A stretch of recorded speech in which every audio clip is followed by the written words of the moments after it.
दोस्तों, स्वागत है आपका हमारे चैनल आर के वर्मा में। दोस्तों, सुबह भोर हुई तो गंगाराम पटेल और बुलाखीराम उठे, शौचादि से फारिग हुए, सामान समेटा और घोड़ों पर जीन कसकर अपनी यात्रा पर निकल पड़े। रास्ते में एक नगर में उन्होंने दोपहर का भोजन किया और दिन ढलते ढलते एक नए नगर में जा पहुंचे। वहां वे एक धर्मशाला में ठहर गए। नित्य की तरह बुलाखी भोजन का सामान खरीदने के लिए चला गया।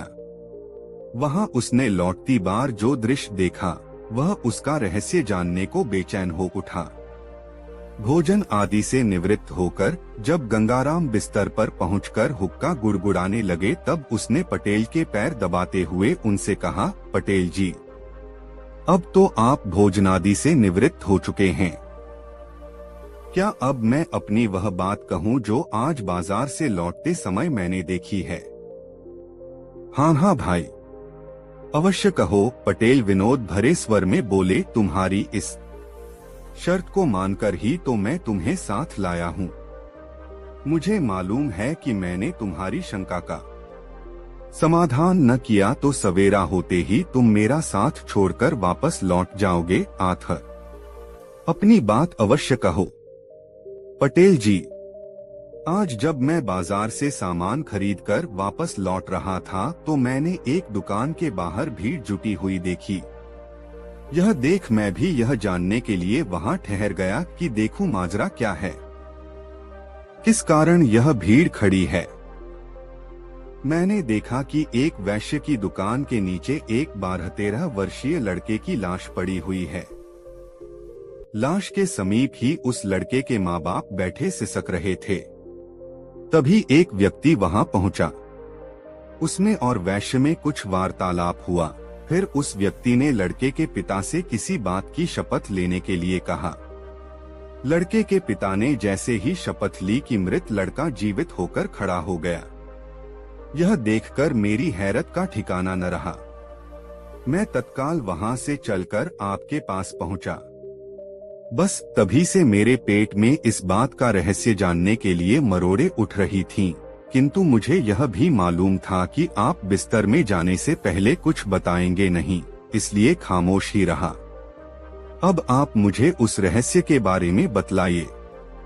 सुनो बुलाखीराम, पटेल बोले, यहाँ से कुछ कोसों के फासले पर एक गांव है किशनपुर। उस गांव में रेवती रमन नाम का एक गरीब ब्राह्मण निवास करता था। उसकी पत्नी का नाम शीला था। नाम के अनुकूल उसकी पत्नी बहुत ही शील स्वभाव की थी। ब्राह्मण भी बहुत नेक और अच्छे आचरण वाला था। उनका एक बेटा भी था, जिसकी आयु तब 10 वर्ष की हो चुकी थी। उसका नाम था चंद्रदेव। रेवती रमन नाम का वह ब्राह्मण बहुत गरीब था। उसके पास जमीन भी ज्यादा नहीं थी। उस जमीन से जो भी अनाज पैदा होता, उसी के सहारे उनका निर्वाह होता था। अपनी आर्थिक स्थिति से तंग आकर एक दिन उसने अपनी पत्नी से कहा, सुनो शीला, यहाँ गांव में रहकर निर्वाह करना दिन प्रतिदिन मुश्किल होता जा रहा है। मैंने निश्चय किया है कि 1-2 दिन में यह गांव छोड़कर किसी बड़े नगर को चल पड़ेंगे। बड़े शहरों में काम की कोई कमी नहीं होती। ईश्वर ने चाहा तो हम वहाँ किसी की नौकरी कर लेंगे और आराम से जीवन व्यतीत करेंगे। कुछ सालों बाद जब हमारे पास कुछ धन इकट्ठा हो जाएगा तो हम वापस लौट आएंगे और उस धन से कोई कारोबार कर लेंगे। इस तरह आसानी से हमारे जीवन का निर्वाह हो जाएगा। अब बताओ, तुम्हारी क्या राय है इस विषय में? मेरी राय तो वही है जो आपकी है, रेवती की पत्नी ने कहा। जैसा आपको उचित लगे आप वैसा ही कीजिए। मैं आपके साथ हूँ। इस प्रकार विचार करके रेवती अपनी पत्नी और पुत्र को साथ लेकर शहर के लिए चल पड़ा। शहर में पहुंचकर रेवती रमन ने एक वैश्य के यहाँ नौकरी कर ली। उसकी पत्नी ने भी एक महाजन के यहाँ खाना बनाने की नौकरी कर ली। इस तरह से उनका निर्वाह ठीक ढंग से होने लगा। रेवती रमन मेहनती आदमी था। 1 साल बाद उसका काम देखकर वैश्य ने उसकी तनख्वाह बढ़ा दी। इस तरह से वह अपने परिवार का भरण पोषण करने के पश्चात कुछ धन भविष्य के लिए बचाने लगा। 3 साल के बाद उन दोनों की कमाई से 5,000 रुपए इकट्ठे हो गए। तब दोनों ने अपनी अपनी नौकरी छोड़ दी और अपने गांव लौट पड़े। शाम के समय वे इसी नगर में पहुंचे। उन्होंने रात्रि विश्राम के लिए किसी उपयुक्त जगह की जानकारी चाही। सामने उसी वैश्य की दुकान थी जिसे तुम देखकर आए हो। आथा रेवतीरमण उसी के पास पहुंचा और बोला, सेठ जी, मैं यहाँ परदेशी हूँ। मेरे साथ मेरा परिवार भी है। मैं रात्रि विश्राम के लिए किसी उपयुक्त जगह की तलाश में हूँ। क्या आप मुझे कोई ऐसा स्थान बता सकते हैं जहाँ हम सुरक्षित रह सकें? कोई जोखिम की चीज तो नहीं है तुम्हारे पास? मेरा मतलब है रुपया पैसा। वह तो है सेठ जी, इसीलिए तो मैं किसी सुरक्षित जगह पर रात को ठहरना चाहता हूँ। देखो भाई, सेठ बोला, तुम्हारे रात्रि विश्राम के लिए तो मैं तुम्हें जगह दे सकता हूँ, लेकिन तुम्हारे पास मौजूद रुपयों की जिम्मेदारी नहीं ले सकता। यह शहर चोर लुटेरों के लिए बहुत बदनाम है।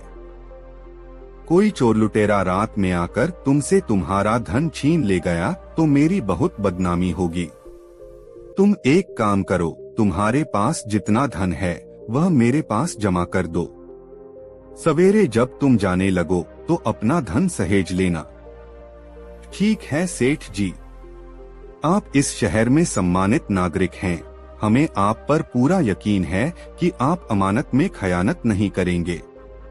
मेरे पास 5,000 रुपए हैं, उन्हें आप अपने पास जमा कर लीजिए। सुबह जाने से पहले मैं आपसे अपना रुपया वापस ले लूंगा। ऐसा कहकर रेवतीरमण ने अपना पैसा उस वैश्य के पास जमा करवा दिया।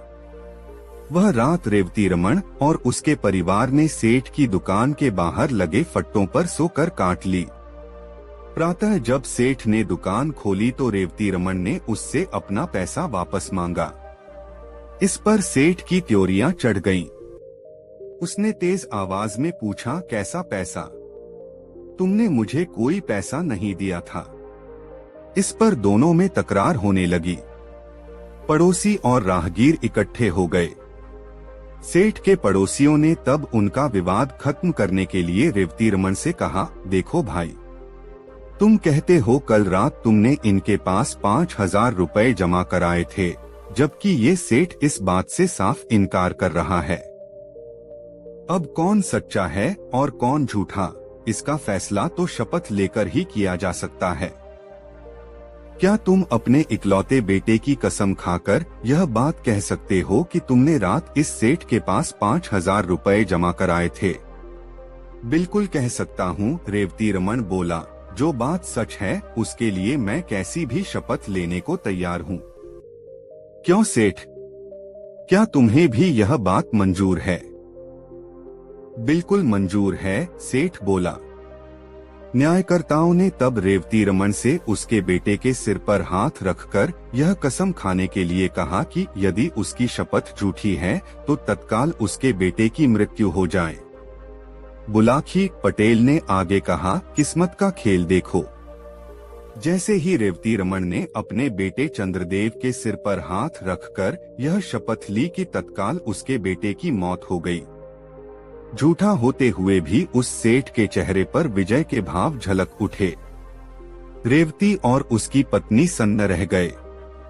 वहां उपस्थित भीड़ और न्यायकर्ताओं ने रेवती को बहुत लानत मलामतें दी क्योंकि वह झूठा साबित हो गया था। रेवती की हालत ऐसी हो गई जैसे भरे बाजार में उसे किसी ने नंगा कर दिया हो। पति पत्नी दोनों ही सिसक रहे थे और भीड़ उनका मजाक उड़ा रही थी, उन पर फप्तियां कस रही थी। तभी उस भीड़ में से निकलकर एक आदमी रेवतीरमण के पास पहुंचा। उसने उससे कहा, देखो दोस्त, असली माजरा क्या है, तुम मुझे सच्ची बात बताओ। क्या वाकई तुमने इस सेठ को 5,000 रुपए जमा करने के लिए दिए थे? रेवतीरमण बोला, यह बात मैं कई बार दोहरा चुका हूँ, लेकिन किसी को यकीन ही नहीं हो रहा, उल्टा सभी लोग मुझे ही बेईमान करार दे रहे हैं। तब एक बार तुम मेरे सामने अपने लड़के की शपथ लेकर यह बात दोबारा कहो कि मेरी बात बिल्कुल सही है। मैंने सेठ के पास अपने 5,000 रुपए जमा कराए थे। यदि तुम्हारी बात सत्य निकली तो तुम्हारा मृत बेटा अभी जीवित होकर उठ खड़ा होगा। फिर उस आदमी ने सेठ से कहा, क्यों सेठ, तुम्हें मंजूर है यह बात? बिल्कुल मंजूर है। भला मुझे क्या एतराज हो सकता है, लेकिन यह आदमी झूठा है।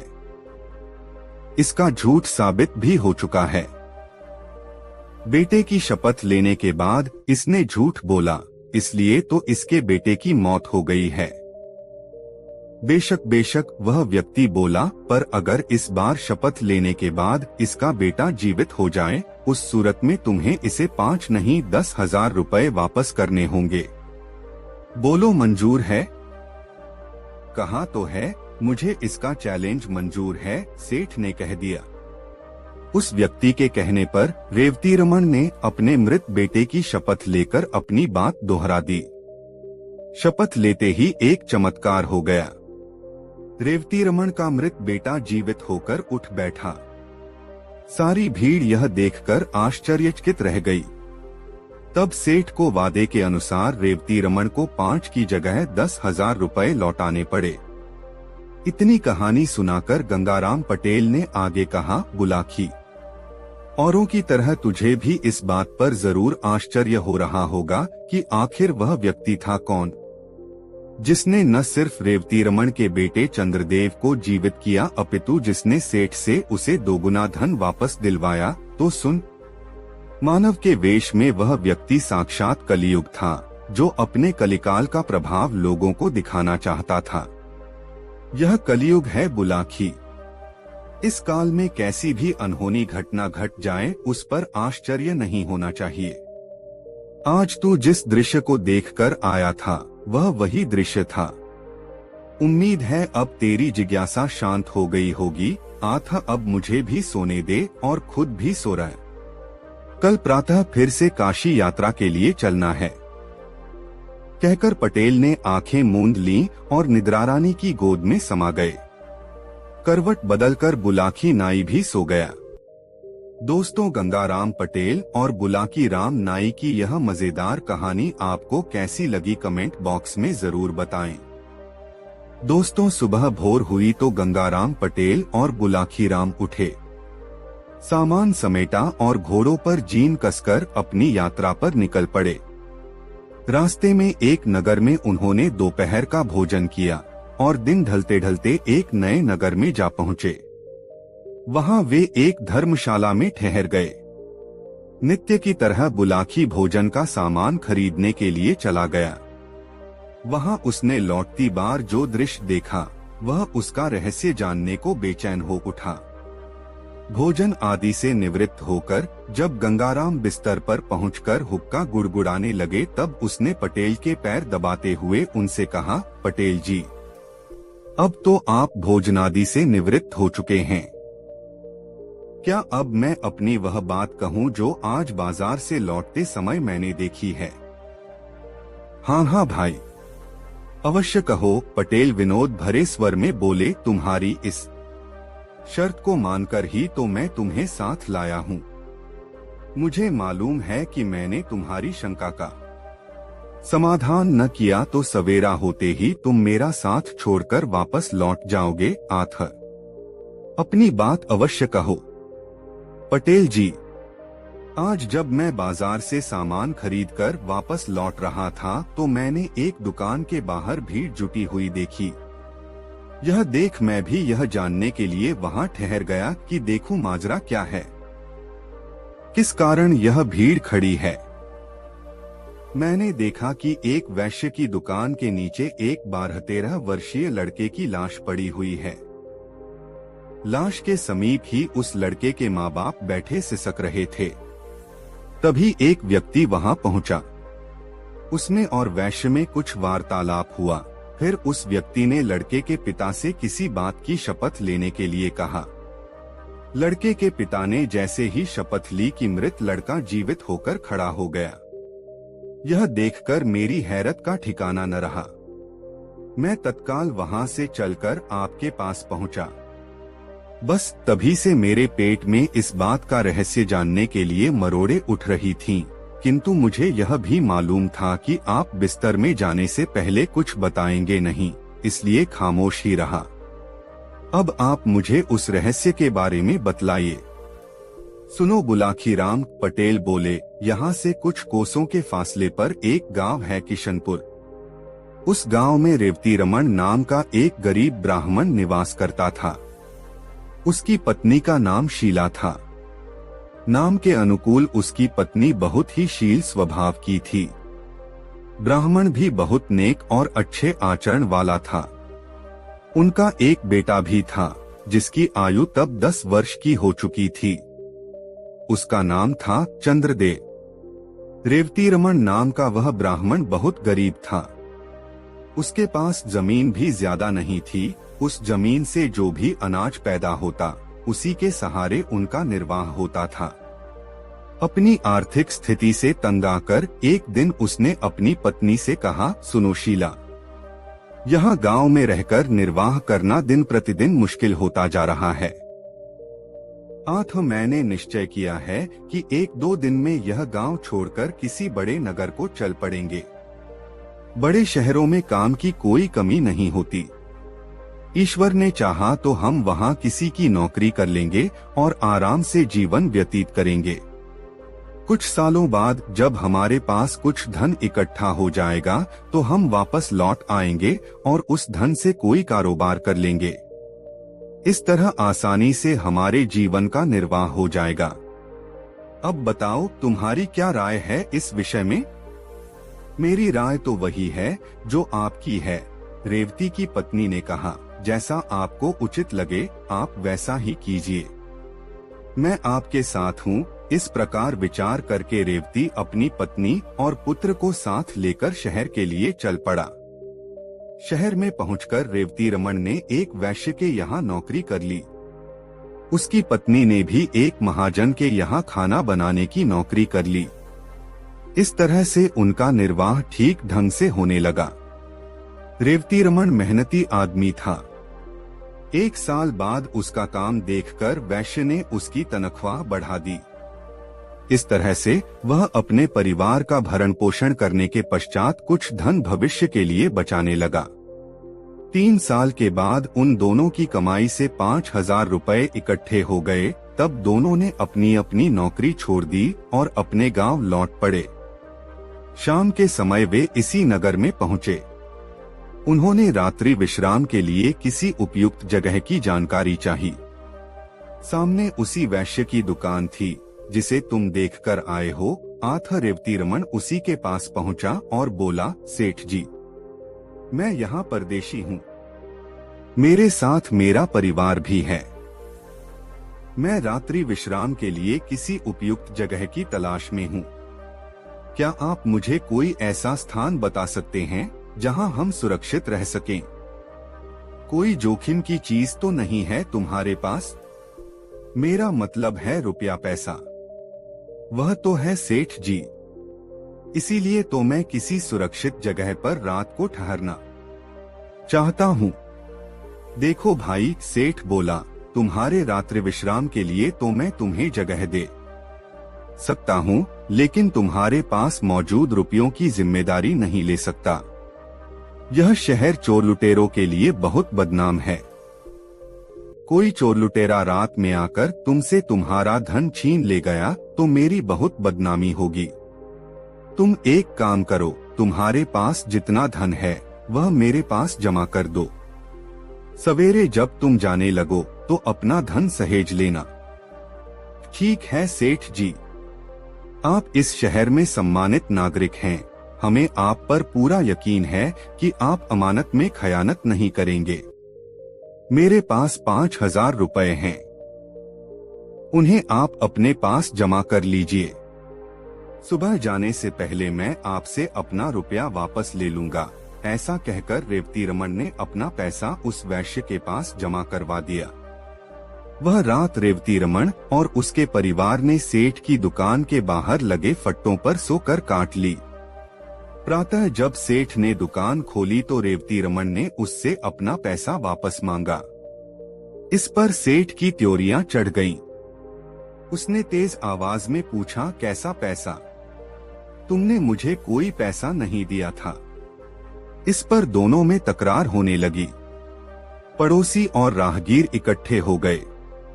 सेठ के पड़ोसियों ने तब उनका विवाद खत्म करने के लिए रेवती रमन से कहा, देखो भाई, तुम कहते हो कल रात तुमने इनके पास 5,000 रुपए जमा कराए थे, जबकि ये सेठ इस बात से साफ इनकार कर रहा है। अब कौन सच्चा है और कौन झूठा, इसका फैसला तो शपथ लेकर ही किया जा सकता है। क्या तुम अपने इकलौते बेटे की कसम खाकर यह बात कह सकते हो कि तुमने रात इस सेठ के पास 5,000 रुपए जमा कराए थे? बिल्कुल कह सकता हूँ, रेवती रमन बोला। जो बात सच है उसके लिए मैं कैसी भी शपथ लेने को तैयार हूँ। क्यों सेठ, क्या तुम्हें भी यह बात मंजूर है? बिल्कुल मंजूर है, सेठ बोला।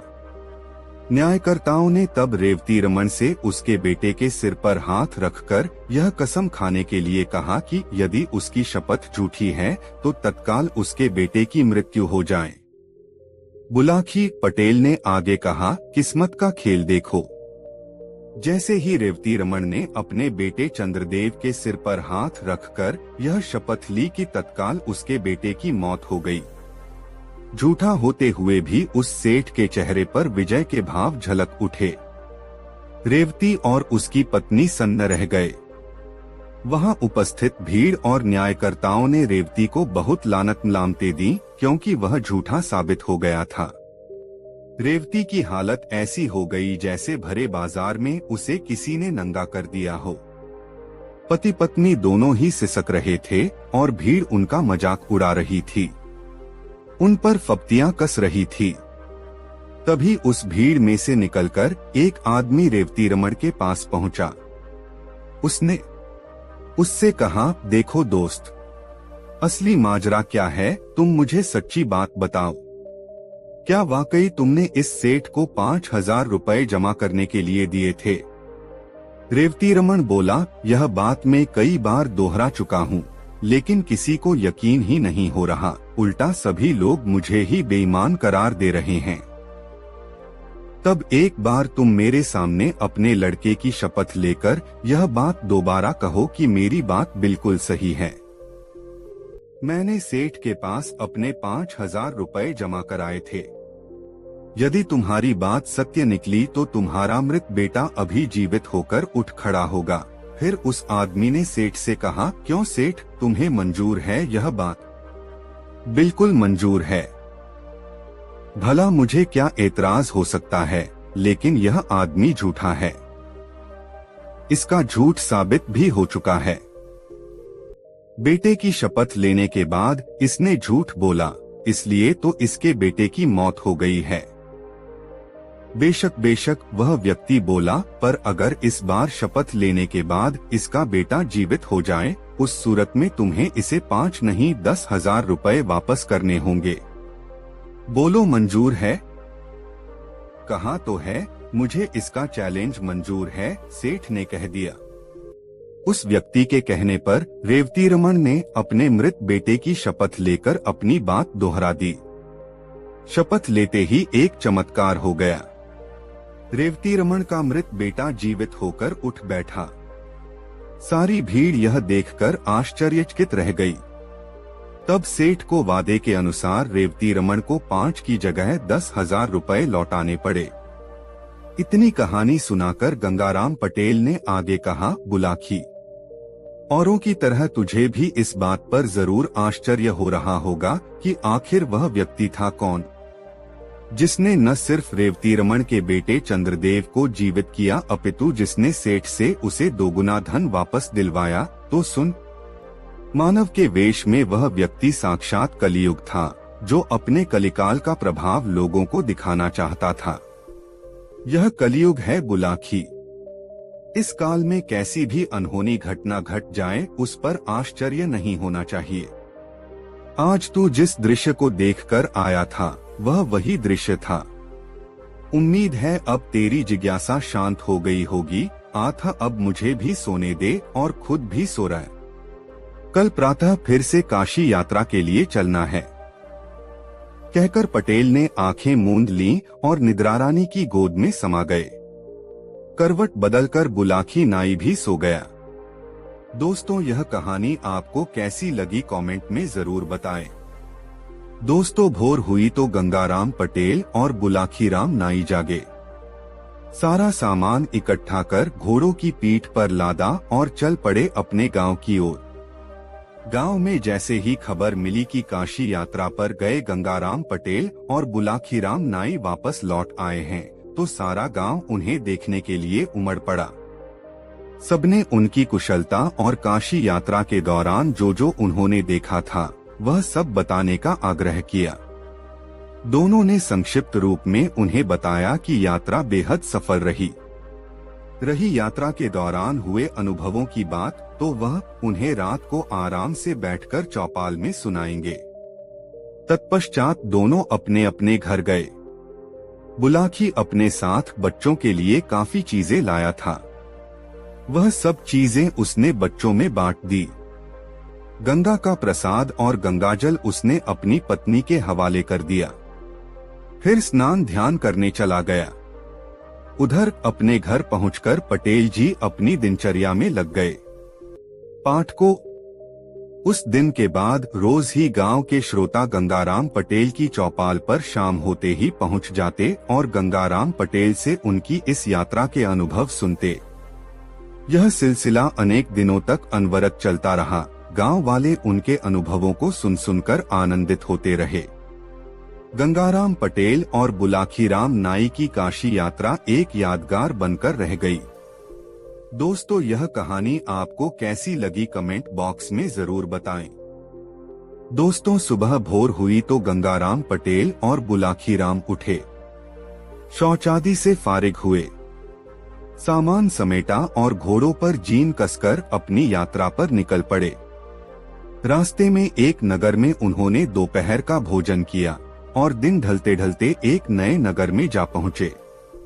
वहां वे एक धर्मशाला में ठहर गए। नित्य की तरह बुलाखी भोजन का सामान खरीदने के लिए चला गया। वहां उसने लौटती बार जो दृश्य देखा वह उसका रहस्य जानने को बेचैन हो उठा। भोजन आदि से निवृत्त होकर जब गंगाराम बिस्तर पर पहुंचकर हुक्का गुड़गुड़ाने लगे तब उसने पटेल के पैर दबाते हुए उनसे कहा, पटेल जी, अब तो आप भोजनादि से निवृत्त हो चुके हैं। क्या अब मैं अपनी वह बात कहूं जो आज बाजार से लौटते समय मैंने देखी है? हाँ हाँ भाई, अवश्य कहो, पटेल विनोद भरे स्वर में बोले। तुम्हारी इस शर्त को मानकर ही तो मैं तुम्हें साथ लाया हूँ। मुझे मालूम है कि मैंने तुम्हारी शंका का समाधान न किया तो सवेरा होते ही तुम मेरा साथ छोड़कर वापस लौट जाओगे। आथ अपनी बात अवश्य कहो। पटेल जी, आज जब मैं बाजार से सामान खरीदकर वापस लौट रहा था तो मैंने एक दुकान के बाहर भीड़ जुटी हुई देखी। यह देख मैं भी यह जानने के लिए वहां ठहर गया कि देखूं माजरा क्या है, किस कारण यह भीड़ खड़ी है। मैंने देखा कि एक वैश्य की दुकान के नीचे एक 12-13 वर्षीय लड़के की लाश पड़ी हुई है। लाश के समीप ही उस लड़के के माँ बाप बैठे सिसक रहे थे। तभी एक व्यक्ति वहां पहुंचा। उसमें और वैश्य में कुछ वार्तालाप हुआ। फिर उस व्यक्ति ने लड़के के पिता से किसी बात की शपथ लेने के लिए कहा। लड़के के पिता ने जैसे ही शपथ ली कि मृत लड़का जीवित होकर खड़ा हो गया। यह देखकर मेरी हैरत का ठिकाना न रहा। मैं तत्काल वहां से चलकर आपके पास पहुंचा। बस तभी से मेरे पेट में इस बात का रहस्य जानने के लिए मरोड़े उठ रही थीं, किंतु मुझे यह भी मालूम था कि आप बिस्तर में जाने से पहले कुछ बताएंगे नहीं, इसलिए खामोश ही रहा। अब आप मुझे उस रहस्य के बारे में बतलाइए। सुनो, बुलाखीराम पटेल बोले, यहाँ से कुछ कोसों के फासले पर एक गांव है किशनपुर। उस गांव में रेवती रमन नाम का एक गरीब ब्राह्मण निवास करता था। उसकी पत्नी का नाम शीला था। नाम के अनुकूल उसकी पत्नी बहुत ही शील स्वभाव की थी। ब्राह्मण भी बहुत नेक और अच्छे आचरण वाला था। उनका एक बेटा भी था जिसकी आयु तब 10 वर्ष की हो चुकी थी। उसका नाम था चंद्रदेव। रेवती रमन नाम का वह ब्राह्मण बहुत गरीब था। उसके पास जमीन भी ज्यादा नहीं थी। उस जमीन से जो भी अनाज पैदा होता उसी के सहारे उनका निर्वाह होता था। अपनी आर्थिक स्थिति से तंग आकर एक दिन उसने अपनी पत्नी से कहा, सुनो शीला, यहाँ गांव में रहकर निर्वाह करना दिन प्रतिदिन मुश्किल होता जा रहा है। मैंने निश्चय किया है कि 1-2 दिन में यह गांव छोड़कर किसी बड़े नगर को चल पड़ेंगे। बड़े शहरों में काम की कोई कमी नहीं होती। ईश्वर ने चाहा तो हम वहां किसी की नौकरी कर लेंगे और आराम से जीवन व्यतीत करेंगे। कुछ सालों बाद जब हमारे पास कुछ धन इकट्ठा हो जाएगा तो हम वापस लौट आएंगे और उस धन से कोई कारोबार कर लेंगे। इस तरह आसानी से हमारे जीवन का निर्वाह हो जाएगा। अब बताओ तुम्हारी क्या राय है इस विषय में? मेरी राय तो वही है जो आपकी है, रेवती की पत्नी ने कहा। जैसा आपको उचित लगे आप वैसा ही कीजिए। मैं आपके साथ हूँ। इस प्रकार विचार करके रेवती अपनी पत्नी और पुत्र को साथ लेकर शहर के लिए चल पड़ा। शहर में पहुंचकर रेवती रमन ने एक वैश्य के यहाँ नौकरी कर ली। उसकी पत्नी ने भी एक महाजन के यहाँ खाना बनाने की नौकरी कर ली। इस तरह से उनका निर्वाह ठीक ढंग से होने लगा। रेवती रमन मेहनती आदमी था। 1 साल बाद उसका काम देखकर वैश्य ने उसकी तनख्वाह बढ़ा दी। इस तरह से वह अपने परिवार का भरण पोषण करने के पश्चात कुछ धन भविष्य के लिए बचाने लगा। 3 साल के बाद उन दोनों की कमाई से 5,000 रुपए इकट्ठे हो गए। तब दोनों ने अपनी अपनी नौकरी छोड़ दी और अपने गांव लौट पड़े। शाम के समय वे इसी नगर में पहुंचे। उन्होंने रात्रि विश्राम के लिए किसी उपयुक्त जगह की जानकारी चाही। सामने उसी वैश्य की दुकान थी जिसे तुम देखकर आए हो। रेवती रमन उसी के पास पहुंचा और बोला, सेठ जी, मैं यहाँ परदेशी हूँ। मेरे साथ मेरा परिवार भी है। मैं रात्रि विश्राम के लिए किसी उपयुक्त जगह की तलाश में हूँ। क्या आप मुझे कोई ऐसा स्थान बता सकते हैं जहां हम सुरक्षित रह सकें? कोई जोखिम की चीज तो नहीं है तुम्हारे पास? मेरा मतलब है रुपया पैसा। वह तो है सेठ जी, इसीलिए तो मैं किसी सुरक्षित जगह पर रात को ठहरना चाहता हूँ। देखो भाई, सेठ बोला, तुम्हारे रात्रि विश्राम के लिए तो मैं तुम्हें जगह दे सकता हूँ, लेकिन तुम्हारे पास मौजूद रुपयों की जिम्मेदारी नहीं ले सकता। यह शहर चोर लुटेरों के लिए बहुत बदनाम है। कोई चोर लुटेरा रात में आकर तुमसे तुम्हारा धन छीन ले गया तो मेरी बहुत बदनामी होगी। तुम एक काम करो, तुम्हारे पास जितना धन है वह मेरे पास जमा कर दो। सवेरे जब तुम जाने लगो तो अपना धन सहेज लेना। ठीक है सेठ जी, आप इस शहर में सम्मानित नागरिक हैं। हमें आप पर पूरा यकीन है कि आप अमानत में खयानत नहीं करेंगे। मेरे पास 5,000 रुपए हैं, उन्हें आप अपने पास जमा कर लीजिए। सुबह जाने से पहले मैं आपसे अपना रुपया वापस ले लूंगा। ऐसा कहकर रेवती रमन ने अपना पैसा उस वैश्य के पास जमा करवा दिया।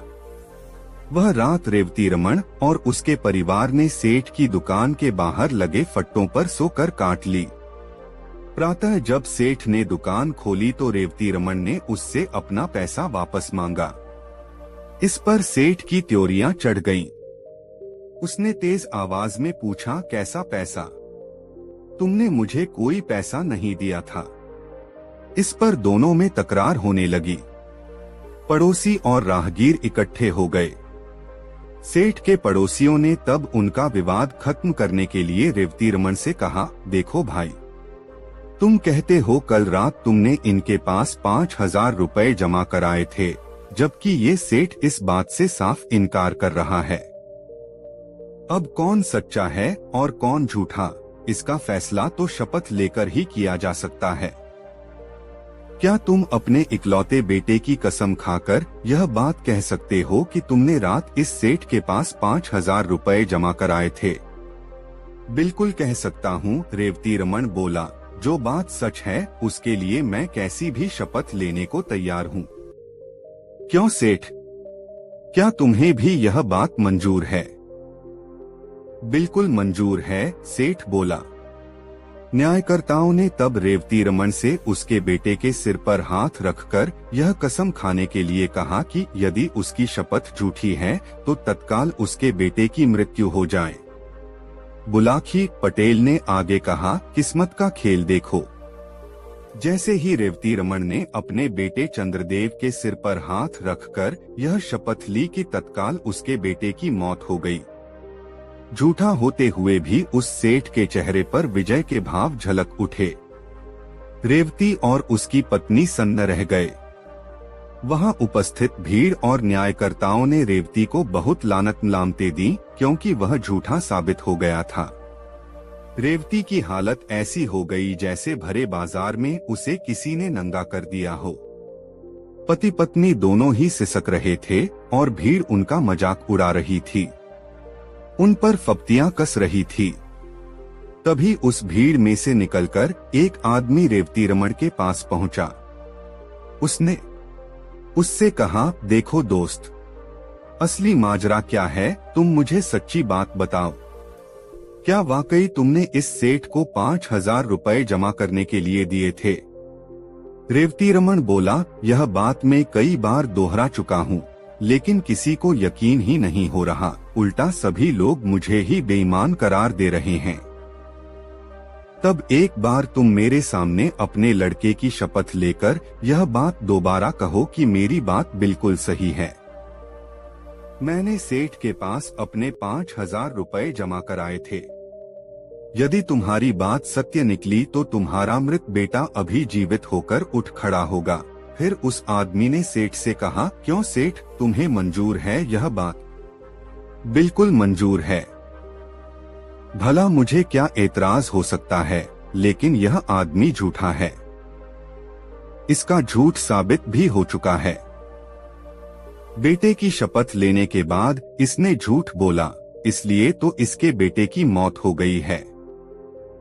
बेशक वह व्यक्ति बोला, पर अगर इस बार शपथ लेने के बाद इसका बेटा जीवित हो जाए, उस सूरत में तुम्हें इसे 5 नहीं 10,000 रुपए वापस करने होंगे। बोलो मंजूर है? कहा तो है, मुझे इसका चैलेंज मंजूर है, सेठ ने कह दिया। उस व्यक्ति के कहने पर रेवती रमन ने अपने मृत बेटे की शपथ लेकर अपनी बात दोहरा दी। शपथ लेते ही एक चमत्कार हो गया। रेवती रमन का मृत बेटा जीवित होकर उठ बैठा। सारी भीड़ यह देखकर आश्चर्यचकित रह गई। तब सेठ को वादे के अनुसार रेवती रमन को 5 की जगह 10,000 रुपए लौटाने पड़े। इतनी कहानी सुनाकर गंगाराम पटेल ने आगे कहा, बुलाकी, औरों की तरह तुझे भी इस बात पर जरूर आश्चर्य हो रहा होगा कि आखिर वह व्यक्ति था कौन, जिसने न सिर्फ रेवती रमन के बेटे चंद्रदेव को जीवित किया, अपितु जिसने सेठ से उसे दोगुना धन वापस दिलवाया। तो सुन, मानव के वेश में वह व्यक्ति साक्षात कलियुग था, जो अपने कलिकाल का प्रभाव लोगों को दिखाना चाहता था। यह कलियुग है बुलाकी। इस काल में कैसी भी अनहोनी घटना घट जाए, उस पर आश्चर्य नहीं होना चाहिए। आज तू जिस दृश्य को देखकर आया था, वह वही दृश्य था। उम्मीद है अब तेरी जिज्ञासा शांत हो गई होगी। आथा, अब मुझे भी सोने दे और खुद भी सो रहा है। कल प्रातः फिर से काशी यात्रा के लिए चलना है। कहकर पटेल ने आंखें मूंद लीं और निद्रारानी की गोद में समा गए। करवट बदलकर बुलाकी नाई भी सो गया। दोस्तों, गंगाराम पटेल और बुलाकी राम नाई की यह मजेदार कहानी आपको कैसी लगी, कमेंट बॉक्स में जरूर बताएं। दोस्तों, काशी यात्रा में बुलाखीराम नाई ने एक नए नगर में जो कुछ देखा उसका विवरण इस प्रकार है। बुलाखीराम ने देखा कि एक बहुत ही दरिद्र दीनहीन व्यक्ति से, जिसके वस्त्र फटे हुए थे, दाढ़ी बढ़ी हुई थी, राजा के 4 सिपाही राजा के पास ले जाने का आग्रह कर रहे थे, किंतु वह व्यक्ति बार बार उनसे राजा के पास न ले जाने का आग्रह कर रहा था। कौन था वह दरिद्र व्यक्ति? राजा के सिपाही क्यों उसे राजा के पास ले जाना चाहते थे और वह क्यों राजा के पास नहीं जाना चाहता था? इन्हीं बातों के विषय में सोचता हुआ बुलाखीराम वापस लौट आया। रात के समय जब दोनों ने भोजन कर लिया और बुलाखी ने पटेल का बिस्तर लगाकर उसके एक किनारे हुक्का भर कर रख दिया, तो पटेल ने बिस्तर पर बैठकर बुलाखी से पूछा, हाँ तो भाई बुलाखीराम, अब बताओ आज कौन सी नई बात इस शहर में देख आए? इस पर बुलाखीराम ने शाम के समय जो कुछ देखा था सब कह सुनाया। सुनकर पटेल ने कहा, भाई बुलाखीराम, यहाँ से पश्चिम की दिशा में 100 कोस की दूरी पर एक नगर है, धर्मपुर। उस नगर में राजबीर सिंह नाम का एक क्षत्रिय रहता था। उसकी पत्नी का नाम रामवती था। दोनों पति पत्नी आनंद से जीवन व्यतीत करते थे। कुछ दिन पश्चात ईश्वर की कृपा से उनके यहाँ एक पुत्र पैदा हुआ, जिसका नाम उन्होंने सुमन रखा। सुमन जैसे जैसे बड़ा हो गया, माता पिता का अत्यधिक लाड़ प्यार मिलने के कारण वह जिद्दी हो गया था। माता पिता भी क्योंकि उसकी हर जिद पूरी कर देते थे, अतः उसकी जिद करने की आदत बढ़ती ही गई। धीरे धीरे वह 20 वर्ष का नवयुवक हो गया। दैवयोग से उसी दौरान प्रकृति ने अपना प्रकोप दिखाया। एक भयंकर भूकंप उस शहर में आया, जिसके कारण न सिर्फ सुमन का मकान अपितु शहर की भी अधिकांश इमारतें तबाह हो गईं। सैकड़ों लोग मलबे के नीचे दबकर मर गए। हजारों लोग जख्मी हो गए। मरने वालों में सुमन के माता पिता भी थे। इस दारुण दुख के कारण सुमन के दिल पर भारी आघात लगा। उसने जैसे तैसे अपने माता पिता का अंतिम क्रिया कार्य संपन्न किया और फिर अपनी स्थिति पर विचार करने लगा। मकान तो रहने योग्य रहा ही नहीं था, धन भी उसके पास विशेष नहीं था। अब उसे यह चिंता हुई कि उसका गुजारा कैसे होगा। माँ बाप का लाडला होने के कारण कभी उसने ऐसा कोई काम सीखने का प्रयास ही नहीं किया था जो आगे चलकर उसकी जीविका उपार्जन करने में सहायक होता, और मेहनत मजदूरी का काम वह करना नहीं चाहता था। बुलाखी जब तक माता पिता द्वारा अर्जित धन उसके पास रहा, वह उससे अपना गुजारा चलाता रहा, किंतु जब वह धन समाप्त हो गया तो स्थिति भूखों मरने की आ पहुंची। तब उसने विचार किया कि यह नगर छोड़कर किसी दूसरे नगर में चलना चाहिए। इस नगर में तो सभी लोग उसे जानते हैं, इसलिए वह यहाँ भीख भी नहीं मांग सकता, लेकिन परदेश में ऐसी कोई दिक्कत नहीं है, वहाँ वह भीख मांगकर भी अपना गुजारा कर लेगा, तब भी उसे पहचानने वाला कोई नहीं है। ऐसा विचार कर वह अपना नगर छोड़कर परदेश के लिए चल पड़ा। सुमन लगातार 8 दिन एक ही दिशा में आगे बढ़ता रहा। उसे भूख लगती तो वह जंगली बेर या कंदमूल फल आदि तोड़कर खा लेता और किसी नदी या सरोवर का जल पीकर अपनी प्यास मिटा लेता। एक दिन वह एक ऐसे जंगल में पहुंचा जहां न कोई तालाब था और न कोई नदी। उसे प्यास लगी हुई थी, अतः वह पानी की तलाश में इधर उधर भटकने लगा। काफी दूर चलने पर उसे एक आम्रकुंज नजर आया। उस आम्रकुंज में सिर्फ आम के ही वृक्ष नहीं थे, दूसरे भी अनेक प्रकार के वृक्ष थे जिन पर फल लगे हुए थे। कुंज के बीचों बीच एक मनोरम सरोवर था, जिसमें नाना प्रकार के जलचर किलोले कर रहे थे।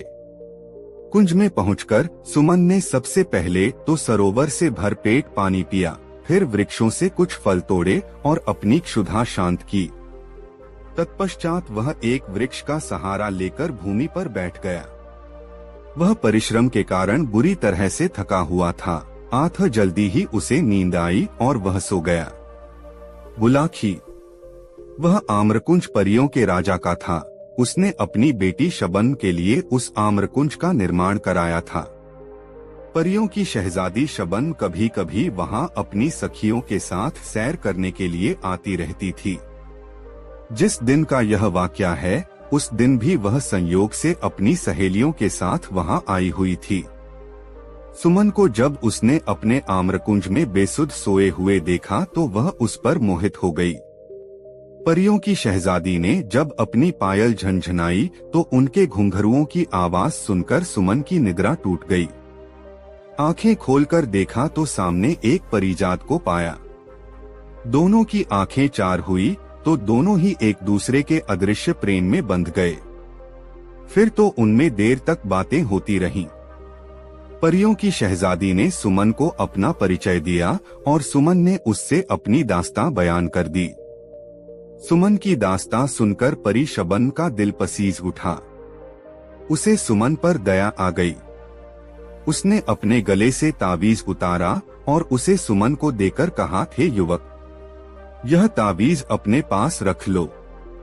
यह मेरे प्रेम की निशानी है, तुम इसे कभी अपने शरीर से अलग मत करना। यह हर संकट में तुम्हारे काम आएगा। यह कहकर वह परी वहां से चली गई। सुमन भी उठकर अपने गंतव्य की ओर चल पड़ा। 2 दिन बाद वह एक नगर में पहुंचा।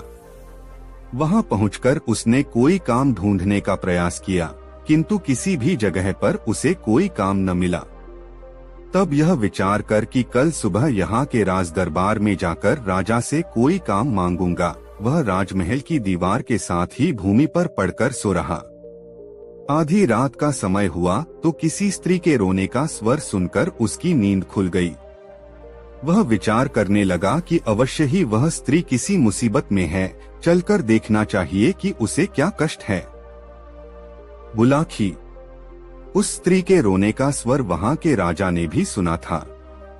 वह उस समय जाग रहा था, यह देखने के लिए कि उस दुखियारी स्त्री को क्या तकलीफ है जो वह आधी रात को इस प्रकार विलाप कर रही है। राजा महल से निकलकर उस दिशा में चल पड़ा जिधर से रोने का स्वर आ रहा था। उधर सुमन भी राजा से पहले उस स्त्री के रोने की दिशा में चल दिया था। अब आगे आगे सुमन और पीछे पीछे राजा, दोनों उस स्त्री की खोज में चल पड़े। सुमन राजा से पहले उस स्त्री के पास पहुंचा। उस स्त्री ने अच्छे वस्त्राभूषण धारण किए हुए थे। सुमन ने उसके पास जाकर पूछा, हे देवी, तुम्हें क्या कष्ट है जो आधी रात के समय में इस प्रकार विलाप कर रही हो? यह सुनकर उस स्त्री ने रोना बंद कर दिया। वह बोली, मेरा दुख जानकर क्या करेगा बेटा? तू तो स्वयं ही इस नगर में कोई परदेशी जान पड़ता है। तेरी हालत भी किसी दीनहीन व्यक्ति जैसी दिखाई दे रही है। मेरा दुख तो वही व्यक्ति दूर कर सकता है जो हर तरह की सामर्थ्य रखता हो। हे देवी, सुनकर सुमन ने कहा, जब अपने मुख से मुझे बेटा कहा है तो अपने बेटे से अपना दुख जरूर कहो। भला बेटा माँ के काम नहीं आएगा तो कौन काम आएगा? रही दीनहीन होने की बात, मैं दीनहीन जरूर हूँ, यहाँ परदेशी भी हूँ, लेकिन सामर्थ्य में किसी से कम नहीं हूँ। तुम सेवा बताओ, मैं तत्काल उसे पूरी करने की कोशिश करूँगा। तो सुन बेटा, स्त्री बोली, मैं अपने दुख के लिए नहीं, यहाँ के राजा के दुख के लिए रो रही हूँ। मैं इस राज्य की राज्य लक्ष्मी हूँ। कल यहाँ के राजा का इंतकाल हो जाएगा, तब मुझे ऐसे प्रजापालक राजा का राजमहल त्याग कर कहीं अन्यत्र जाना पड़ेगा। मैं अब तक यहाँ बड़े आराम के साथ रह रही थी, किंतु कल के बाद न जाने मुझे कैसे राजा के यहाँ जाना पड़े। वह राजा मेरे साथ न जाने कैसा व्यवहार करे, इसी आशंका से मैं भयभीत हूँ और इस राजा की मृत्यु के शोक से बरबस ही मेरी रुलाई फूट पड़ रही है। इसी वजह से मेरे आंसू नहीं थम रहे। सुमन कहने लगा, हे माँ, तुमने जो यह अजीब बात बताई कि कल यहाँ के राजा की मृत्यु हो जाएगी, मुझे बताओ तो कि उसकी मृत्यु कैसे होगी? राजा तो बिल्कुल भला चंगा और हर तरह से स्वस्थ है, उसे कोई रोग भी नहीं है, फिर उसकी मृत्यु का तो प्रश्न ही नहीं उठता। अरे मेरे भोले बेटे, राज्यलक्ष्मी बोली, मैंने यह कब कहा कि उसकी मृत्यु स्वाभाविक रूप में होगी। उसकी मृत्यु तो एक सिंह के द्वारा होगी। सुन, कल यह राजा आखेट के लिए वन में जाएगा। वहीं एक सिंह शिकार के दौरान इसे मार डालेगा। यह सुनकर सुमन ने कहा, हेमा, जब तुम्हें इतना ज्ञान है कि राजा की मृत्यु सिंह के शिकार के दौरान होगी, तो तुम यह भी अवश्य जानती होगी कि राजा की मृत्यु किस प्रकार टल सकती है। मुझे वह उपाय बताओ, मैं अपने प्राण देकर भी राजा के प्राणों की रक्षा करने की कोशिश करूंगा। देवी बोली, हे परदेशी, उपाय तो है, किंतु वह करना कठिन है। मैं तुझे वह उपाय बताए देती हूँ। उपाय यह है कि जब राजा आखेट करने वन में जाए तो तू भी उसके साथ वन में चले जाना और राजा के साथ परछाई की तरह लगे रहना। सिंह जब राजा को असावधान पाकर उस पर झपटने को हो, उससे पहले ही तू सिंह पर झपट पड़ना और अपनी तलवार से सिंह को मार डालना। लेकिन यह सब तेरी फुर्ती, शक्ति और चपलता पर निर्भर करता है। यदि तनिक भी चूक हुई तो सिंह राजा के साथ साथ तुझे भी फाड़ डालेगा। ऐसा नहीं होगा माँ, सुमन ने कहा, मैं बहुत सतर्क रहूंगा और हर हाल में राजा के जीवन की रक्षा करूंगा। तेरा कल्याण हो, कहकर वह स्त्री अंतर्धान हो गई। राजा ने अंधेरे में छिपकर उन दोनों का सारा वार्तालाप सुना। उसे अनजाने मित्र सुमन के ऊपर गर्व हो आया, जो न तो यहाँ का निवासी ही था और न राजा का कोई मित्र अथवा रिश्तेदार, फिर भी वह उसके लिए अपनी जान जोखिम में डालने को तैयार था। राजा उसी समय उसके सामने जाहिर होना चाहता था, किंतु न जाने क्या सोचकर उसने अपना कार्यक्रम बदल दिया। वह घूमा और सीधा अपने महल में चला गया। सुमन भी लौटकर अपने पहले वाली जगह पर पड़कर सो गया। बुलाखी राम। जब राजा अपने महल में आकर पलंग पर लेटा तो वह अपने मन में विचार करने लगा कि कल मैं शिकार करने के लिए जाऊंगा ही नहीं, और जब जंगल में जाऊंगा ही नहीं तो सिंह के हाथों मेरी मौत कैसे हो जाएगी। ऐसा विचार करके राजा ने निश्चय कर लिया कि कल किसी भी हालत में वह वन की ओर नहीं जाएगा, चाहे कैसी भी आवश्यकता क्यों न पड़ जाए। लेकिन राजा का यह निश्चय अगले दिन धरा का धरा रह गया। भोर होते ही राजा का एक परम मित्र उसके पास आ पहुंचा। उसका वह मित्र स्वयं भी एक रियासत का राजकुमार था और एक दक्ष शिकारी भी था।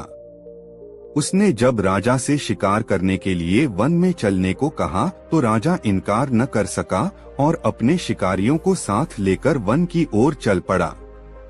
इस बीच सुमन साये की तरह राजा के साथ लगा रहा। उस बेचारे के पास कोई हथियार तो था नहीं, अतः उसने निश्चय कर लिया कि अपने हाथों से ही वह सिंह का मुकाबला करेगा। हाका शुरू हुआ। शिकारी ढोल बजा जाकर जंगली जानवरों को खदेड़कर उस दिशा में लाने लगे जिधर राजा मचान पर अपने हथियारों से लैस होकर बैठा था। थोड़ी देर में एक कद्दावर सिंह उसे नजर आया। हाका तंग हुआ तो सिंह सीधा मचान की ओर लपका। राजा ने निशाना बांधा और सिंह पर तीर छोड़ दिया, लेकिन दुर्भाग्यवश तीर सिंह की छाती में न लगकर उसकी पूंछ के समीप जा लगा। इससे सिंह उत्तेजित हो गया और उसने मचान की ओर छलांग लगा दी। इस बार राजा ने उसकी ओर अपना भाला फेंका जो सिंह की पीठ में जा धंसा। सिंह ने एक झुरझुरी सी ली, अपनी पीठ लहराई और राजा का फेंका हुआ भाला उसकी पीठ से निकलकर नीचे गिर गया। इस बीच मचान के पास खड़ा सुमन मूकदर्शक की तरह खड़ा रहा। सिंह से नंगे हाथों भिड़ने का उसका हौसला न हुआ। तभी अचानक उसे याद हो आया कि परी शबन ने उसे एक ताबीज दिया था और कहा था कि यह ताबीज हर संकट में उसकी रक्षा करेगा। सुमन ने तब उस ताबीज को आजमाने का निश्चय कर लिया।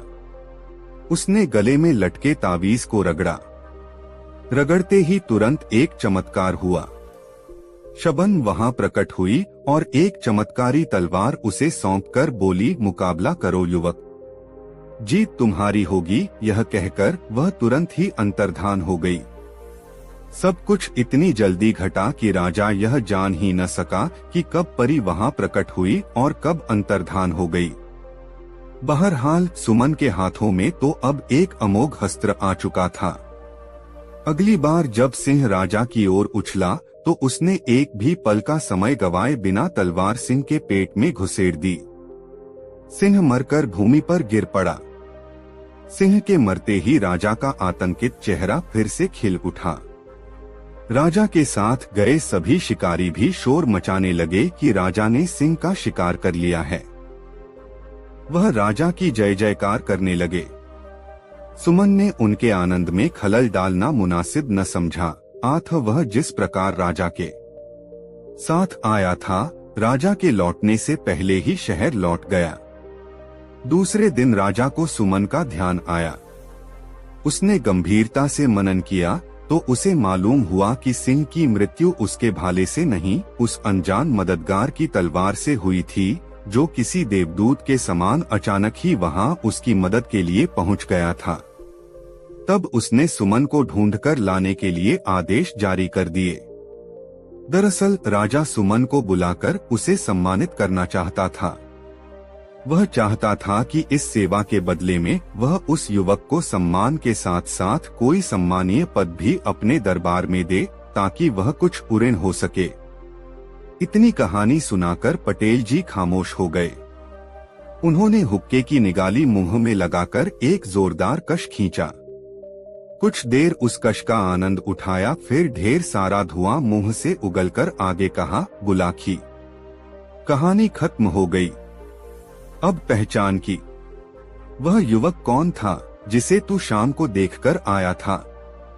तो क्या स्वयं सुमन ही वह व्यक्ति था? बुलाखी बोला, और उसी को राजा के सिपाही अपने साथ ले चलने का आग्रह कर रहे थे, ताकि राजा उसे सम्मानित कर कोई अच्छा सा पद उसे राज दरबार में दे सके। बिल्कुल सही समझा तुमने, पटेल बोले, और चूंकि अब तुम्हारे प्रश्न का उत्तर तुम्हें मिल गया है, इसलिए अब लंबी तान कर सो रहो। मुझे भी बहुत जोरों से नींद आ रही है। तत्पश्चात दोनों सो गए। रात बीतती रही। दोस्तों, कहानी कैसी लगी कमेंट में जरूर बताएं। दोस्तों, गंगाराम पटेल और बुलाखीराम नाई काशी नगरी में पहुंच गए। वहां उन्होंने ठहरने के लिए एक धर्मशाला को चुना और दोनों उसी धर्मशाला में ठहर गए। धर्मशाला में और भी बहुत से यात्री ठहरे हुए थे। गंगाराम पटेल ने बुलाखी को तो पैसे देकर अपने तथा घोड़ों के खाने का सामान लाने के लिए भेज दिया और स्वयं उन यात्रियों से बातें करने लगे। बुलाखी जब सामान लेकर लौटा तो उसने पटेल को बताया कि शहर में मैंने आज एक अनोखी घटना देखी है। तब पटेल ने उसे आश्वस्त किया कि खाने से निवृत्त होकर जब दोनों आराम से बैठ जाएंगे तो अपनी देखी हुई घटना मुझे सुनाना, मैं तुम्हारे प्रश्न का समाधान कर दूंगा। चुनाचे जब वे दोनों भोजन कर चुके और बुलाखी ने उनके लिए हुक्का भरकर रख दिया तो हुक्के से कश खींचकर पटेल ने बुलाखी से कहा, हाँ तो भाई बुलाखीराम, अब बता कि तूने आज शहर में कौन सी अनोखी घटना देखी है। पटेल जी, आज जब मैं बाजार से अपने और आपके लिए आटा, दाल और घी तथा घोड़ों के लिए दाना रातिब लेकर लौट रहा था तो राह भूलकर एक चौराहे पर जा निकला। वहां पर मैंने देखा कि वहां यहाँ का राजा और उसके साथ और भी बहुत से आदमी मौजूद थे। पास ही में एक भट्ठी पर एक बहुत बड़े कड़ाह में तेल खौल रहा था। तभी राजा के सामने दो पुरुष और एक स्त्री को उपस्थित किया गया। उन दोनों पुरुषों का दावा था कि ये स्त्री उसकी पत्नी है। कहने का अर्थ यह है कि दोनों पुरुष उस स्त्री पर अपना अपना दावा पेश कर रहे थे। तब राजा ने निर्णय दिया कि तुम में से जो भी पुरुष इस तेल से भरे खौलते कड़ाह में स्नान कर सही सलामत बाहर निकल आएगा, उसी को यह स्त्री दे दी जाएगी। पटेल जी, राजा की यह बात सुनकर उनमें से एक आदमी तो निराश होकर मुंह लटकाकर एक ओर को खड़ा हो गया, जबकि दूसरे आदमी ने अपना जांघिया उतारकर खौलते कड़ाह में छलांग लगा दी। आश्चर्य की बात यह है कि उस खौलते तेल में स्नान करने पर भी उस आदमी का बाल बांका न हुआ और वह सही सलामत कड़ाह से बाहर निकल आया और राजा को उसका वादा याद दिलाया। इस पर राजा ने उस आदमी को तो गिरफ्तार करा लिया और वह स्त्री उस आदमी को दे दी जो तेल में स्नान करने के नाम पर निराश होकर खड़ा हो गया था। अब आप इस रहस्य का वेधन कीजिए कि वादे के अनुसार राजा ने वह स्त्री उस प्रतियोगिता में विजयी व्यक्ति को न देकर दूसरे व्यक्ति को क्यों दे दी। यह सुनकर पटेल बोले, बुलाखी, इस रहस्य को जानने से पहले यह सुन कि वे दोनों आदमी कौन थे, तभी सारी बातें तुझे आराम से समझ में आएंगी। यहाँ से काफी दूर के फासले पर किशनगढ़ नाम का एक बहुत बड़ा नगर है। वहाँ के राजा का नाम वीरेंद्र सिंह था। राजा वीरेंद्र का एक पुत्र था जिसका नाम गजेंद्रपाल सिंह था। गजेंद्रपाल का जैसा नाम था वैसा ही वह शक्तिशाली भी था। आए दिन वह आखेट करने के लिए वनों में जाता रहता था। एक दिन राजकुमार आखेट करने के लिए वन में गया तो लौटते समय बड़ी भयानक आंधी में घिर गया। आंधी के कारण वह अपना कार्य भूल गया और एक दूसरे रास्ते पर चल पड़ा। राजकुमार को अपनी इस भूल का पता तब चला जब वह अपने नगर में पहुंचने के स्थान पर एक अन्य नगर में पहुंच गया। राजकुमार ने जब उस नगर के निवासियों से उस स्थान की जानकारी चाही तो उन्होंने बताया कि वह इस समय कामरूप राज्य में है, जो एक बड़े देश चीन के बिल्कुल निकट है। यह जानकर राजकुमार को भारी आश्चर्य हुआ। कामरूप तो उसके राज्य से बहुत दूर था। इतनी जल्दी वह कामरूप में कैसे आ पहुंचा? लेकिन फिर उस भयंकर आंधी की याद हो आई। आंधी इतनी तेज थी कि कुछ कदम के फासले पर भी उसे कुछ दिखाई न देता था। हो सकता है वह उसी आंधी में उड़कर यहाँ तक आ पहुंचा हो। कुछ भी हो, अब तो उसे इस स्थिति का सामना करना ही पड़ेगा। ऐसा विचार कर उसने मन में धैर्य धारण किया और नगर में घूमने लगा। यहाँ एक और भी परेशानी उसके सामने आ खड़ी हुई। इस नगर के अधिकांश निवासी यहाँ की स्थानीय भाषा बोलते थे, जो राजकुमार की समझ में नहीं आती थी। लेकिन कुछ दिनों तक वहाँ रहकर राजकुमार ने उनकी भाषा सीख ली और वह टूटी फूटी स्थानीय भाषा में वार्तालाप करने लगा। एक दिन जब वह शहर में घूम रहा था तो उसने एक जगह दो व्यक्तियों को आपस में लड़ते देखा। दोनों के हाथों में लंबे लंबे चाकू थे और वे एक दूसरे के बार को बचाकर दूसरे पर हमला करने की कोशिश कर रहे थे। वहाँ बहुत से तमाशबीन भी खड़े थे। राजकुमार भी उन तमाशबीनों में जाकर खड़ा हो गया। इसी बीच राजा का रथ वहां से गुजरा। राजा ने जब उन व्यक्तियों को लड़ते देखा तो उसने अपने कुछ सैनिक उन दोनों व्यक्तियों को पकड़ने के लिए भेज दिए। सैनिकों ने उनके पास पहुंचकर उन्हें एकंगना चाहा तो वे दोनों सैनिकों से भी भिड़ गए और सैनिकों को घायल करके वहां से भाग गए। राजकुमार ने जब तमाशबीनों से उनके विषय में पूछा तो उसे बताया गया कि ये दोनों नगर के नामी गुंडे हैं। ये इतने खूंखार हैं कि सैनिक भी इन्हें पकड़ने से डरते हैं। फिर जाने पर यह दोनों तत्काल सैनिकों पर धावा बोल देते हैं। फुर्तीले इतने हैं कि पकड़ में नहीं आते और बात की बात में बहुत दूर जा निकलते हैं। यह सुनकर राजकुमार उस नगर के राजा के पास पहुंचा और उससे कहा, राजन, यदि आप आदेश दें तो मैं उन दोनों गुंडों को पकड़कर आपके सामने प्रस्तुत कर सकता हूं। यह सुनकर राजा ने गौर से उसकी ओर देखा और बोला, कोई परदेशी मालूम होते हो, तभी ऐसा दावा कर रहे हो? हाँ राजन, राजकुमार ने कहा, परदेशी तो जरूर हूँ, किंतु मेरा दावा झूठा नहीं है। मैं अपनी बात को सत्य करके दिखला सकता हूँ। तब फिर हमारा आदेश है कि उन्हें पकड़कर हमारे समाने ले आओ। यदि तुम ऐसा कर सके तो हम तुम्हें पुरस्कारों से लाद देंगे। आदेश मिलने की देर थी कि राजकुमार विद्युत गति से उस ओर दौड़ पड़ा जिधर वे दोनों गुंडे सैनिकों को घायल कर अपने चाकू चमकाते हुए भाग निकले थे। राजकुमार को मल्ल विद्या का अच्छा ज्ञान था। उसके गुरु ने उसे ऐसे ऐसे दांवपेच सिखा रखे थे कि वह 100 आदमियों पर भी भारी पड़ सकता था। बात की बात में वह उन गुंडों के पास पहुंचा और हुंकार भरते हुए गुंडों से भिड़ गया। बड़ी चपलता से पहले तो उसने उन दोनों के चाकू छीने, फिर उन्हें लात घूंसों और मुक्कों पर रख लिया। कुछ ही देर में दोनों गुंडों के कसबल ढीले हो गए। किसी चूहे की भांति उनकी गरदनें पकड़े उन्हें साथ लेकर राजकुमार राजा के पास लौट आया और दोनों गुंडे राजा के सैनिकों के हवाले कर दिए। राजकुमार का ऐसा पराक्रम देखकर वहां का राजा बहुत खुश हुआ। वह राजकुमार को अपने महल में ले आया। वहां उसने राजकुमार की बहुत खातिर की और फिर उसका परिचय पूछा। राजकुमार ने जब उसे यह बताया कि वह भी एक राजा का बेटा है, तब तो राजा को और भी खुशी हुई। वह अपनी बेटी के विवाह के लिए बहुत चिंतित रहता था। उसकी इच्छा थी कि उसकी बेटी का विवाह किसी ऐसे नौजवान के साथ हो जो बुद्धि और पौरुष दोनों में ही बेमिसाल हो। उसे ये दोनों गुण इस युवक में नजर आए। एक दिन राजा शिकार करने के लिए निकला। अपने साथ वह राजकुमार गजेंद्रपाल सिंह को भी ले गया। जंगल में एक सिंहों का समूह उन्हें नजर आया।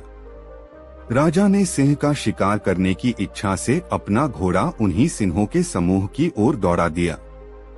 राजकुमार भी कहाँ पीछे रहने वाला था। शिकार करना तो उसका प्रिय शौक था, अतः वह भी भाला और तलवार लेकर राजा के पीछे पीछे अपने घोड़े को दौड़ाता हुआ चल पड़ा। राजा को घोड़ा दौड़ाते हुए अपनी तरफ आते देखकर सिंहों का समूह चौकन्ना होकर खड़ा हो गया। उनमें से जो दुर्बल सिंह थे वह तो पीछे मुड़कर भाग लिए, लेकिन जो बलवान सिंह थे वे मुकाबला करने को तत्पर हो गए। राजा ने निशाना बांधकर अपना भाला एक सिंह पर चलाया। निशाना चूक गया। भाला सिंह के शरीर को छूता हुआ भूमि में जा गड़ा। क्रोधित होकर सिंह ने उछाल भरी और अपने पंजे की जोरदार थाप घोड़े की थूथन पर जमा दी। वार इतना करारा था कि घोड़ा लड़खड़ा गया। घोड़े के लड़खड़ाने से राजा का संतुलन बिगड़ गया और वह भूमि पर आ गिरा। तभी दूसरा सिंह राजा पर झपट पड़ा। राजा ने फुर्ती से उठकर म्यान में रखी अपनी तलवार निकालनी चाहिए, लेकिन तभी सिंह के पंजे की एक करारी चोट उसे लगी और वह उछलकर दूर जा गिरा। तत्काल ही उसे मूर्छा आ गई। तब तक राजकुमार भी सिंहों के पास पहुंचा। एक सिंह अभी राजा पर झपटने की तैयारी कर ही रहा था कि राजकुमार का फेंका हुआ भाला सनसनाता हुआ उसकी छाती में पैवस्त हो गया। सिंह ने एक भयंकर दहाड़ मारी और वह भूमि पर लोटपोट होने लगा। दूसरा सिंह भी झपटने ही वाला था कि राजकुमार ने उसकी थूथन पर तलवार का वार कर दिया। सिंहों की थूथन उनकी सबसे संवेदनशील जगह होती है, अतः थूथन पर वार होते ही सिंह एकदम घबराकर पीछे हट गया। एक बार उसने अपने साथी सिंह को भूमि में लोटपोट होते देखा और फिर भयभीत होकर घनी झाड़ियों की ओर दौड़ लगा दी। राजकुमार गजेंद्रपाल घोड़े से उतरा। घोड़े की पीठ पर मौजूद छागल से पानी निकाला और राजा के मुंह पर पानी के छींटे मारे।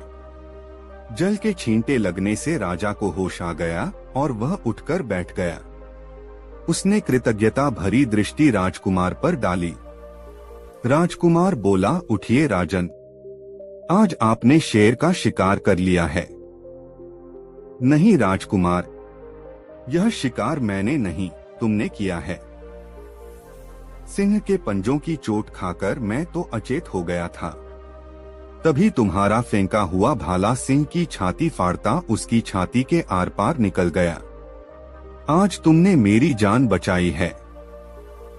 महल पहुंचकर मैं तुम्हारे इस उपकार का पुरस्कार तुम्हें अवश्य दूंगा। बुलाखी, कथा तो बहुत लंबी है, मैं तुम्हें संक्षेप में ही सुनाता हूँ। महल में पहुंचकर राजा ने अपनी बेटी का विवाह राजकुमार गजेंद्रपाल सिंह के साथ कर दिया। राजकुमार अपनी पत्नी के साथ कामरूप के राजा के राजमहल में आनंद पूर्वक रहने लगा। जब उसे वहां रहते हुए कई महीने बीत गए तो एक दिन उसने पत्नी से कहा, प्रिय, यहाँ रहते हुए मुझे बहुत समय बीत गया है। अब मुझे अपने घर की याद सताने लगी है। मेरे परिवार वालों को मेरे बारे में कुछ भी पता नहीं है। वे बेहद चिंता कर रहे होंगे। अतः हमें अपने घर लौट चलना चाहिए। इस पर राजकुमारी ने अपनी सहमति व्यक्त कर दी। कुछ नानुकर करने के बाद राजा ने भी उसका अनुरोध मान लिया और बहुत सा दान दहेज देकर अपने दामाद और बेटी को विदा कर दिया। सारे दिन की यात्रा के बाद उनका काफिला एक नगर में पहुंचा और एक सुंदर सा स्थान देखकर वहीं पड़ाव डाल दिया। अपनी कहानी सुनाकर पटेल चुप हो गए। तरोताजा होने के लिए उन्होंने हुक्के से 3-4 गहरे गहरे कश खींचे और ढेर सारा धुआं अपने मुंह से उगल दिया। फिर उन्होंने आगे की कथा आरंभ की। हाँ तो बुलाखी राम। जब उन लोगों ने उस स्थान पर पड़ाव डाला तो एक दुर्घटना घट गई। उस स्थान पर एक प्रेत का निवास था। उसने कामरूप की राजकुमारी राजकुमार गजेंद्रपाल सिंह की पत्नी को देखा तो वह उस पर मोहित हो गया। तब उस प्रेत ने राजकुमार गजेंद्रपाल का वेश बनाया और राजकुमार और राजकुमारी के खेमे में पहुंच गया। उसने राजकुमार से कहा कि यह स्त्री तो मेरी पत्नी है, आठ मैं इसे लेकर जाऊंगा। राजकुमार ने कहा कि यह तुम्हारी पत्नी कैसे हो सकती है? यह तो मेरी पत्नी है, मैं इसे विवाह कर लाया हूँ। इस पर दोनों में हाथापाई होने लगी। शोरगुल सुनकर सभी नौकर चाकर वहां पहुंच गए। उनकी समझ में नहीं आ रहा था कि किसका पक्ष लें। कौन है असली राजकुमार? दोनों की शक्लें और वेशभूषा एक समान थीं। दोनों में रंचमात्र भी अंतर न था। बोलचाल, हाव भाव और चाल ढाल से दोनों एक जैसे प्रतीत हो रहे थे। राजकुमारी सहमी सी खड़ी थी। उसकी समझ में नहीं आ रहा था कि किसे अपना पति माने, किसे नहीं। बात वहां के राजा तक पहुंची, लेकिन वहां का राजा भी कोई निर्णय न दे सका। उसने कहा, यह एक गंभीर स्थिति है, मैं तुम्हारा कोई न्याय नहीं कर सकता। तुम दोनों काशी नरेश के पास चले जाओ। वह परम गुणी और बेहद बुद्धिमान व्यक्ति हैं। वही तुम्हारा न्याय करेंगे। राजा की बात मानकर वे दोनों इस नगर में आ गए। यहाँ के राजा ने जब उनके विवाद के विषय में सुना तो अपने बुद्धि बल से उसने फौरन जान लिया कि उन दोनों में से कोई एक अवश्य ही कोई अशरीरी व्यक्ति है, जिसने दूसरे प्रतियोगी का रूप धारण कर लिया है। तब उसने एक भट्ठी तैयार करवाकर एक बड़े से कड़ाह में तेल उबलवाया और उन दोनों से कहा कि तुम में से जो भी प्रतियोगी इस खौलते कड़ाह में स्नान कर सही सलामत निकल आएगा, यह स्त्री उसी को दे दी जाएगी। राजा की यह बात सुनकर बेचारा गजेंद्रपाल सिंह तो निराश होकर एक ओर खड़ा हो गया, लेकिन अशरीर प्रेत फौरन ऐसा करने को तैयार हो गया। आगे की कहानी तुझे मालूम ही है। राजा ने उस राजकुमारी को उसके असली पति के हवाले कर दिया और राजकुमार का वेश धारण किए उस अशरीरी प्रेत को सैनिकों के हवाले कर दिया। यह है सारी कहानी जो तू शाम को देख कर आया है। तो क्या राजा उस प्रेत को जेल में बंद रख सकेगा? सारी कहानी सुनकर बुलाखी ने शंका व्यक्त की। यह तो भविष्य की बात है बुलाखी। वैसे यह नगरी भगवान शिव की नगरी है। यहाँ एक से बढ़कर एक अनेक तंत्र मंत्र के ज्ञाता हैं। उस पिशाच की तो बात ही क्या, यहाँ तो यमराज को भी तंत्रपाश में बांधने की शक्ति रखने वाले अनेक विद्याधर मौजूद हैं। यहाँ का राजा बहुत बुद्धिमान है। वह इस प्रेत को ऐसे ही नहीं जाने देगा। वह इसका जरूर तगड़ा इंतजाम कर देगा, जिससे कि वह प्रेत फिर किसी को परेशान न कर सके। और अब तेरी हर शंका का समाधान हो गया है, इसलिए अब आंख मूंद कर सो रहो। सुबह उठकर पहले गंगा जी में गोता लगाएंगे, फिर भोजनादि से निवृत्त होकर इस पवित्र नगरी के प्रसिद्ध स्थानों को देखेंगे। भगवान विश्वनाथ के दर्शन करेंगे और स्वयं को धन्य मानेंगे।